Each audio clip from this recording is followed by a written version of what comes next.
If you'd asked me before the dead started walking who I'd trust with my life, I wouldn't have hesitated. It would have been them. We'd been friends since our early 20s. 10 years of birthdays, bad decisions, weddings we barely afforded, funerals we drank through because we didn't know how else to cope. The kind of friendship where silence wasn't awkward and insults were a love language. There were 5 of us. Mark, loud and fearless on the surface, the unofficial leader because he talked first and loudest.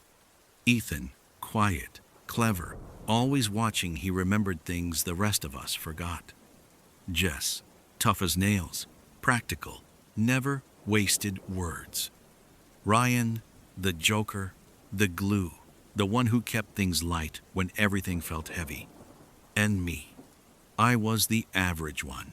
No standout skills, no natural leadership, just dependable. The guy who showed up, the guy who stayed. The outbreak didn't start with screaming or explosions. It started with confusion, videos, online, people acting strangely, sirens that never seemed to stop. We were all together when it happened, pure coincidence. Mark's place, beers on the table, the game on TV. Ryan was the first to joke about it. "Zombie apocalypse, boys," he said, lifting his drink. I called dibs on the shotgun. Jess didn't laugh. She was on her phone, scrolling hard, jaw tight. "This isn't funny. Hospitals are locking down." Ethan leaned forward, eyes narrowed at the TV. "They're not calling it a riot. That's deliberate," Mark scoffed. "You guys are paranoid. Every year it's something." Then the power went out. The apartment fell silent, except for distant sirens and the hum of the city dying one block at a time. We stood there, 5 friends in a dark room, waiting for someone else to tell us what to do. No one did. By morning, the streets were chaos. Burned out cars, blood smeared across sidewalks, like someone had tried to mop it up and failed. We watched a man get dragged down in the intersection by people who moved wrong. That's when Ryan stopped joking. We holed up for days. Food ran low. Water tasted like metal. The sounds outside changed. Less screaming, more shuffling. We learned quickly that noise brought them. Jess took control without announcing it. She rationed food, organized watches, made us barricade instead of hoping. Mark didn't like that. "You don't get to boss everyone around," he snapped when she told him to stop wasting flashlight batteries. She didn't flinch. Then, "You can be in charge when we starve." That was the first real argument.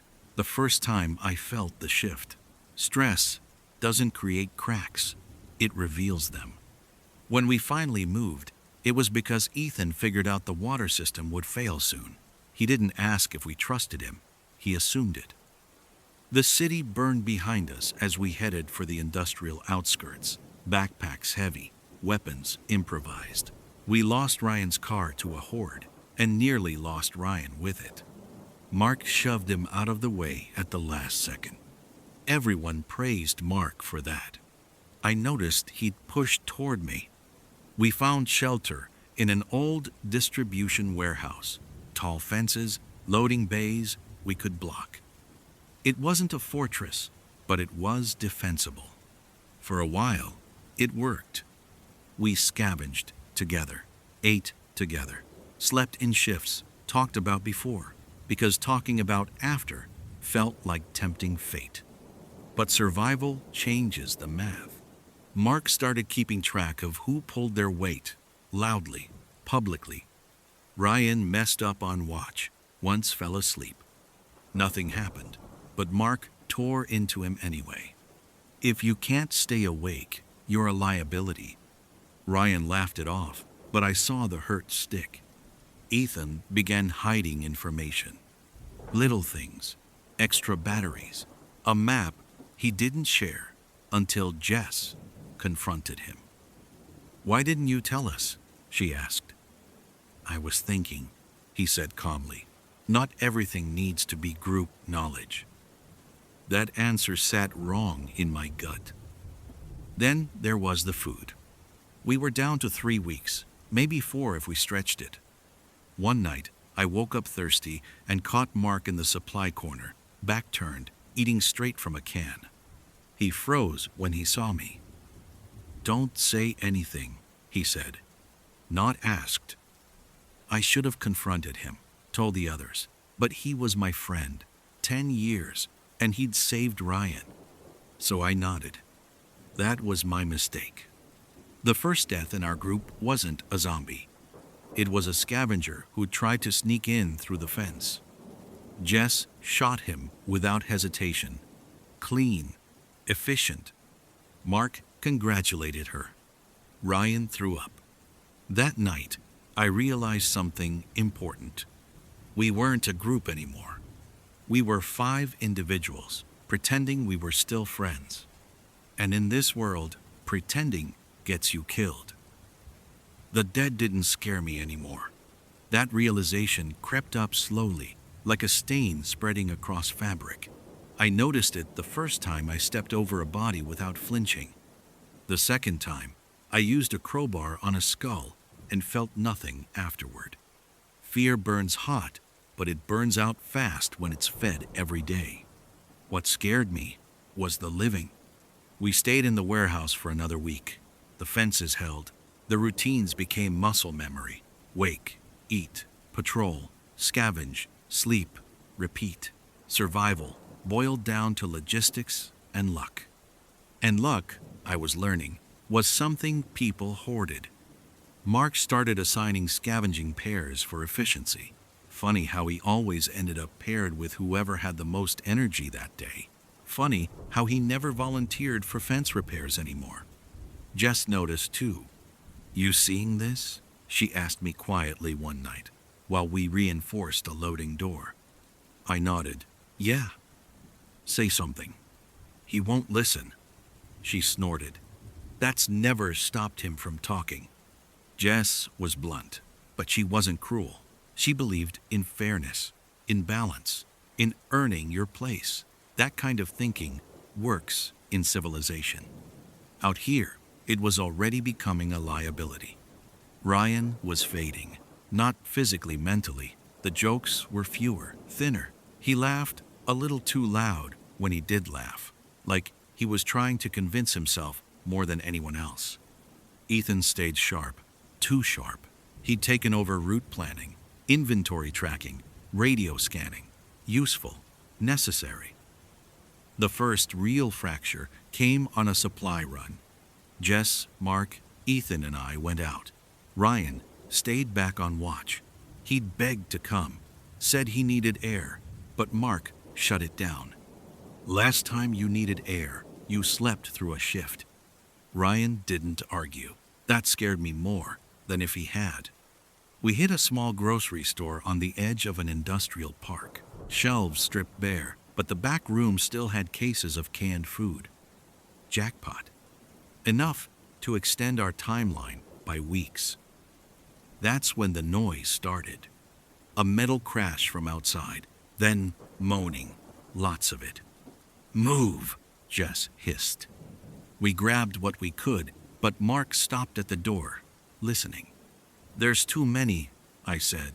"We leave, now." Mark shook his head. "We can lose them." Ethan's eyes flicked to the back exit. "There's another way." Jess moved without waiting. I followed. Ethan hesitated. Mark stayed. I heard him shout, "Wait!" Then the dead poured in. Jess and I burst through the back door into sunlight and sprinted. I looked back once and saw Ethan scrambling after us, pale and fast. Mark didn't come. We hid behind a dumpster, breathing hard, listening to the chaos inside. Minutes passed. Too many minutes.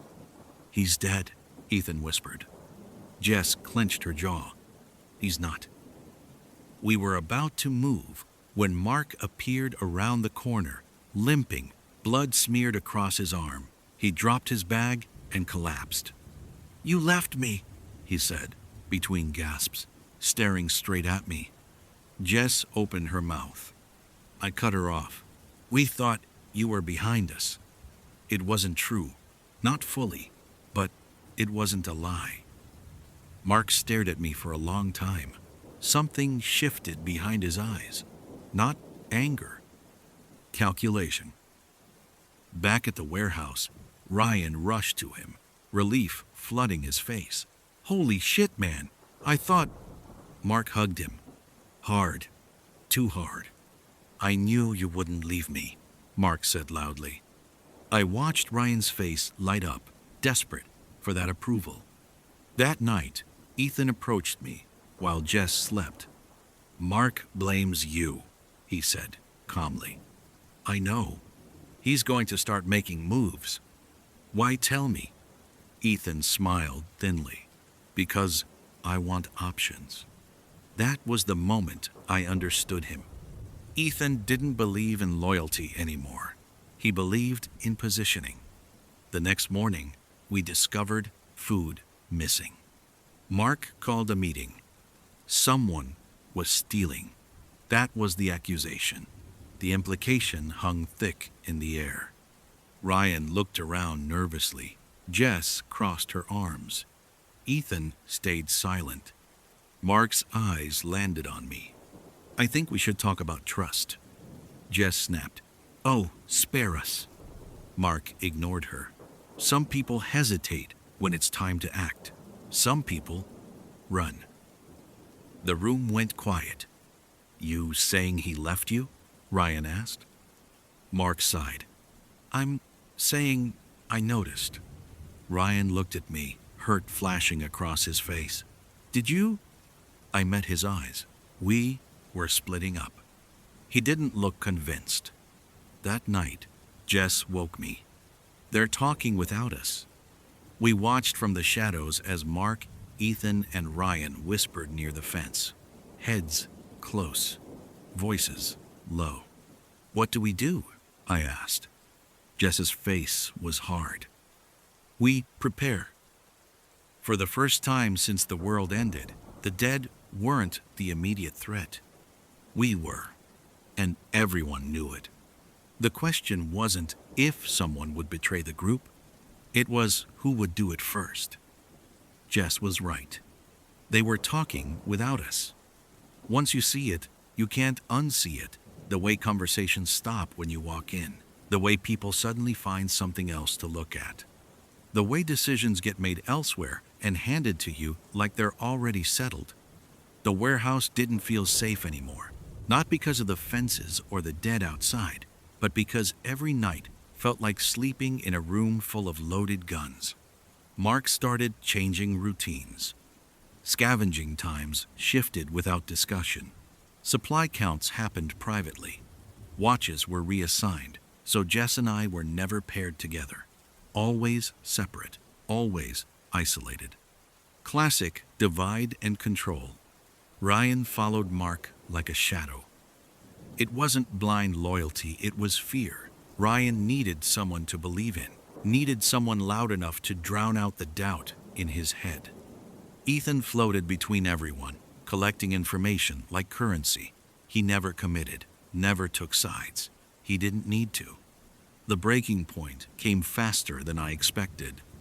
A storm rolled in overnight, hard rain, wind howling through broken windows. The sound masked everything, including the dead.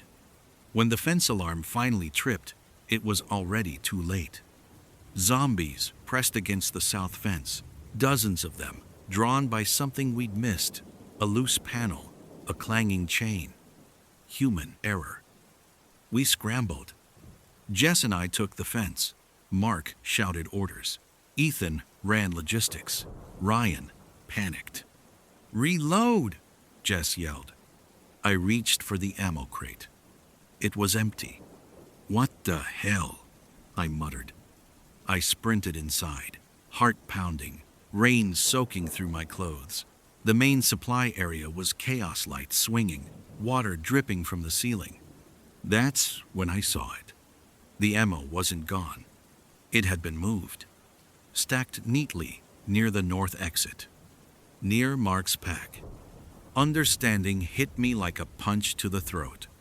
He'd repositioned supplies, not for efficiency. The fence groaned, metal bending. "Where's the ammo?" Jess shouted over the storm. I grabbed a crate and dragged it back toward the door, but Mark appeared in front of me. "Leave it," he said. "What?" "We're pulling back." "To where?" I demanded. Mark didn't answer.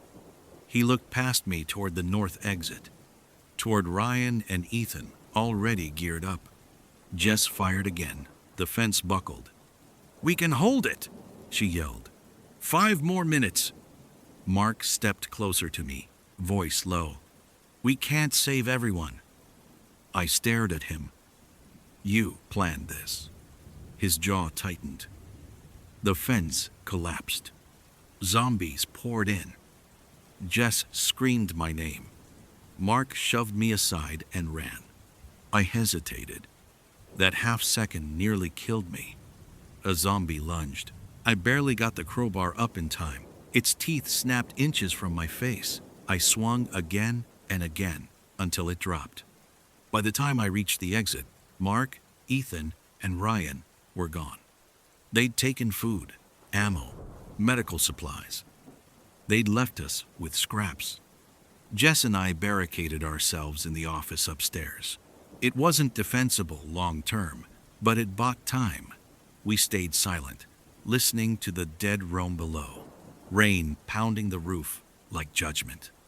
Jess sat on the floor, shaking not from fear, from rage.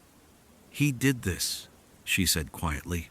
"He set us up." I nodded, and they followed him. She laughed once, bitter.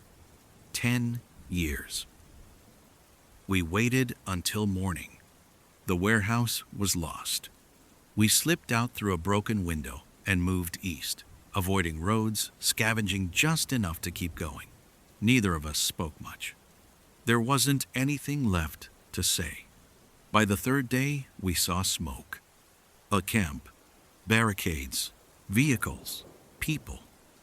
We watched from cover as Mark stepped into view, confident, smiling, alive. Ryan stood beside him. Ethan lingered behind, eyes scanning. They'd made it, and they hadn't looked back. Jess raised her rifle. I put my hand on the barrel. "Not yet." She looked at me. "You still care?" I swallowed. "I still want answers." That night, we circled the camp. We heard shouting, Ryan's voice high, frantic. Then, silence. A single gunshot. Jess met my eyes. "They're turning on each other," she said. I felt something cold settle in my chest. We didn't approach the camp immediately. Jess and I stayed in the trees, rain-soaked and silent, letting the night mask our movements. The camp was small but functional. Makeshift barricades, a couple of burned-out cars turned into blockades, and a fire pit in the center. People moved efficiently, cautiously. And, at the center of it all, Mark. He looked different somehow, sharper, sicker in a way that came from using fear as a weapon rather than a tool. Ryan flitted at his side like a dog, eager for praise. Ethan was off to the side, scanning, cataloging, already positioning himself. I wanted to throw myself at them, shout, ask why, beg for the old friendship to surface. Jess stopped me before I moved. "Don't," she whispered. "They don't exist anymore, not as the people we knew." I didn't want to believe her. I wanted it to be some mistake, a lapse in judgment, a test of loyalty we all failed. But the way Mark barked orders, the way Ryan cowered slightly when he did, the way Ethan's eyes calculated everything around him, it was real. The first blow came when we tried to steal supplies. We crept down the hill toward the camp at dawn, cold and hungry. The fire had died down, and a thin mist settled over the ground. Jess had a plan. I had the crowbar, and my gut telling me to hesitate. But hunger and necessity overruled caution. We slipped inside the perimeter. Everything was still. Too still. Then movement. Ryan, alone. He froze when he saw us. Don't come any closer," he stammered. "Where's Mark?" I demanded. Ryan's eyes darted. He's not. He's busy. Just go back. Leave him, please." Jess stepped forward, weapon raised. "Ryan, you want to live? We take what we need and leave. No one has to get hurt." But Ryan flinched. His gaze shifted nervously behind us. They said if anyone touches the camp, they'll... He didn't finish the sentence. I knew. They'd set the terms. They'd turn survival into leverage. Jess grabbed my arm. "Let's go," she said. "Now." I hesitated. Something in Ryan's face, the terror, the loyalty he no longer felt in his own right, made me pause. That was the last time I saw him truly as a friend. We slipped away. The betrayal gnawed at me. At night, in some abandoned apartment we'd claimed, I sat with my back to the wall, listening to Jess sleep. I thought about everything we'd shared, birthdays, late-night drives, the first apartment we rented together in college. I thought about how Mark had saved Ryan, and how I had trusted him, how Ethan had positioned himself to watch and profit. And I realized, trust is a currency more precious than food or ammo in a world like this. By the next day, the camp had disappeared. Not physically, but in the sense that we had no way of reclaiming it. They had moved on, leaving only a trace of smoke in the distance. But the damage was done. The betrayal had shown me something fundamental. People, friends, will choose themselves over you every single time if the opportunity is right. Jess didn't need to be told. She had already begun planning. "They'll have a weakness," she said. "They always do." Her tone didn't carry hope, it carried resolve. And something cold and dangerous beneath it. I wanted to argue, to say we should just survive and leave the past behind, but I couldn't. I had seen too much, had been left too exposed. Weeks passed. We moved constantly. Every abandoned building, every empty block became a home for a night. Every encounter with the dead reminded us that the world outside was indifferent. And then the rumors reached us. From scavengers, from people hiding in the ruins, Mark and his crew weren't just surviving, they were taking from others. Harshly, cruelly, opportunistically. And Ethan, he had started dealing with other groups, selling information about supply caches, positioning himself as someone indispensable. We had been betrayed by the people we trusted most, and now they were gaining power in a world where the only law was survival. Jess didn't say it aloud, but I knew what she was thinking. I was thinking it too. We had a choice: let them continue or stop them before it became too late. That night, sitting on a broken rooftop overlooking the city, I realized something terrifying. This wasn't about survival anymore. It was about revenge. We didn't speak about it, not in detail, not yet, but the goal was clear: find them, stop them, survive in a world that had made them stronger than us. Jess and I moved like ghosts. Every morning we scouted, every night we huddled, sharing scraps of food. Our conversations were brief: strategic plans, routes, contingencies. Survival had trained us to be quiet, patient, cautious. Revenge added fire. The first clue came from a burned-out gas station. Looted, yes, but not randomly. The pattern of supply theft matched what we remembered about Mark: organized, selective, efficient. And it led us north, toward the outskirts of the city, where the buildings were taller, more fortified. We saw their camp from a distance before they noticed us. Smoke curled lazily from a small fire, barricades patched together with wood, metal, and scavenged doors. Inside, Mark barked orders. Ryan flitted around him. Ethan circled the perimeter, eyes scanning like a predator watching prey. I saw it instantly. Mark had changed. The charm, the bravado we once liked, had hardened into cruelty. He wasn't our friend anymore. He was a commander of something darker. Jess nudged me. "They've got patrols and traps." I nodded. "We'll wait." We did.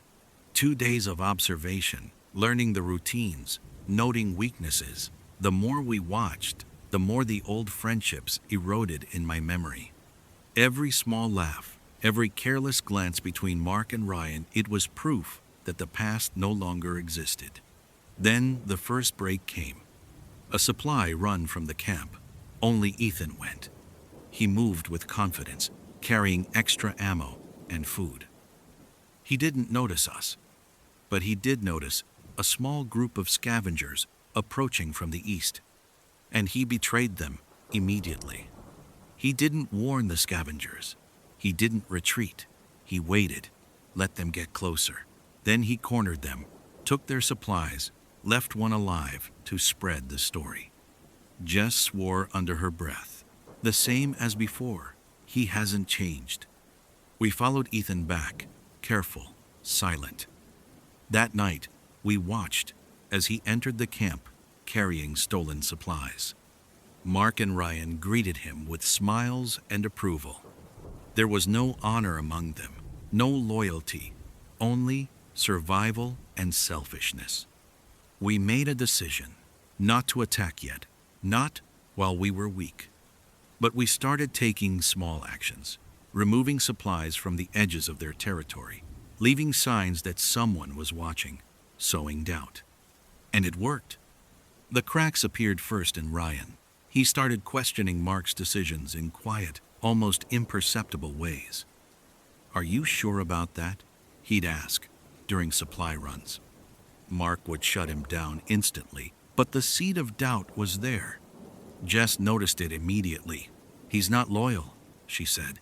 "Not really." I disagreed. Ryan was loyal to himself. That's all. And that made him dangerous, because desperation makes people unpredictable. One night, we heard shouting from their camp. Ryan and Mark, Ethan observing silently. Something had gone wrong with the scavenger deal. We couldn't hear details, only anger, fear, and betrayal. It was intoxicating. Jess smiled, a slow, dangerous smile. Now, we wait. For days, the tension within their group built.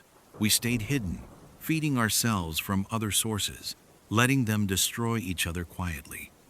And slowly, I realized something horrifying. If we wanted to survive, if we wanted justice, we couldn't just watch. We would have to confront them, and we weren't strong enough yet. But soon, we would be. We didn't plan to attack, not yet. But luck, timing, and desperation collided in ways we couldn't ignore. Mark's camp had made a critical mistake: overconfidence. A scavenger trail left carelessly, a barricade poorly reinforced, a patrol that wandered too far from the perimeter. We noticed it instantly. Jess and I moved under cover of night, slipping through the ruined streets and shattered buildings. Every step was calculated, every breath measured. Our weapons were limited crowbars, knives, a few salvaged pistols, but we had the element of surprise. The first target wasn't Mark, it was Ryan. He had been wavering lately. We saw him arguing quietly with Ethan, frustration on his face. The loyalty we had once trusted in him had eroded under Mark's manipulations and the harshness of survival. We exploited that. Jess immobilized him first, a knife to the arm, not lethal but precise. He froze, shock and relief mingling on his face. "Why?" he whispered. I looked at him. "Because someone had to make a choice." He nodded slowly. I don't know if I can anymore." Jess tied him up. We left him hidden in a side room, alive. Alive enough to regret, alive enough to fear. Next was Ethan. He hadn't noticed us yet.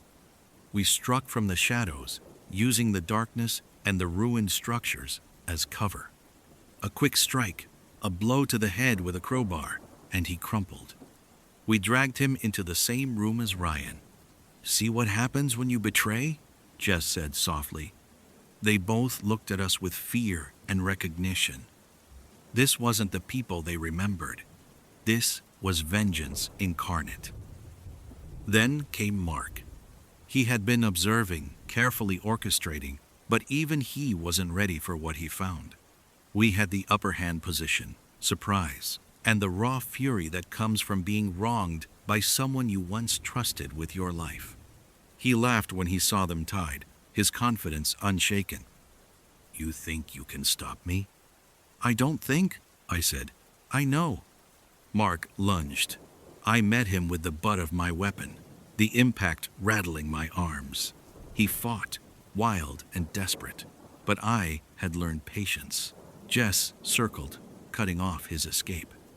Every move he made was predictable, because he had trained us once, taught us their own tactics. In the end, Mark fell, defeated, but alive. We didn't celebrate, not yet. We left him and Ethan in the ruins of an abandoned warehouse, tied and defenseless. Ryan stayed quiet. Tears streaked down his face, silent acknowledgement that he had lost everything. Jess looked at me, exhaustion and resolve mingling in her expression. "This isn't over," she said. "No," I said, "not yet." We disappeared into the night, leaving them to their own devices, knowing the world outside would do the rest. The days after the confrontation were strange, silent, heavy. Jess and I moved through the city like ghosts, scavenging, sleeping in abandoned buildings, avoiding both the dead and any remaining humans. The warehouse where we'd left Mark, Ryan, and Ethan haunted my thoughts. I imagined them struggling, panicked, fighting among themselves, their fragile loyalties collapsing. It wasn't just revenge anymore. It was the knowledge that survival had turned them into strangers. That decade of friendship, 10 years of shared nights, mistakes, and laughter had evaporated like smoke. Jess noticed the change in me first. "You're quieter," she said one evening, crouched on a rooftop, watching smoke curl from the distance. I swallowed. "No, I've always known the world would change us. I just didn't think it would happen to them first." She shook her head. Jess and I had grown closer. Necessity forged a bond stronger than years of friendship. She trusted me in a way no one else could, but even that trust came with shadows. We both knew we were capable of betrayal if it kept us alive. We were not immune. That realization hit when we stumbled across another survivor group. At first, it seemed like hope, a small band of people, armed, cautious, willing to share resources. We approached carefully. They were suspicious, understandably. In this world, trust was a liability. Negotiations were tense. Words were exchanged, stories told, threats implied. I saw the same patterns from our old group reflected in their cautious eyes: self-preservation, calculation, fear. Jess whispered, "We have to be careful. One wrong move, and—" "Yes," I said, cutting her off. "We know." We stayed with them for a few days. testing loyalty, measuring reactions. And then the subtle cracks appeared. One of them tried to steal supplies at night. Another spread rumors about us, small lies carefully placed. The group fractured quietly. Arguments erupted. Weapons were raised. Threats were made. It was mesmerizing and terrifying.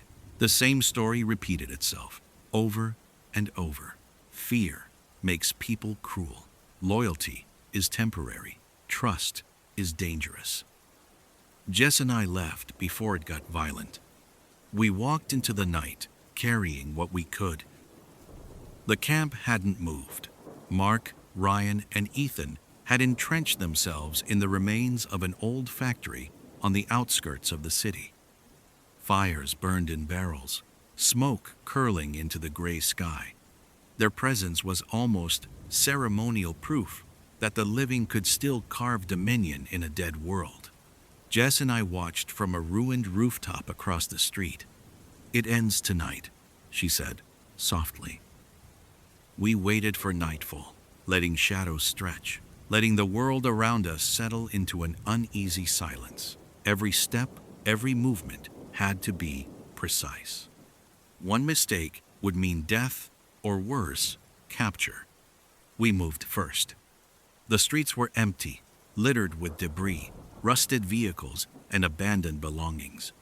We slipped between buildings, approaching the factory from the east, where the walls were crumbling.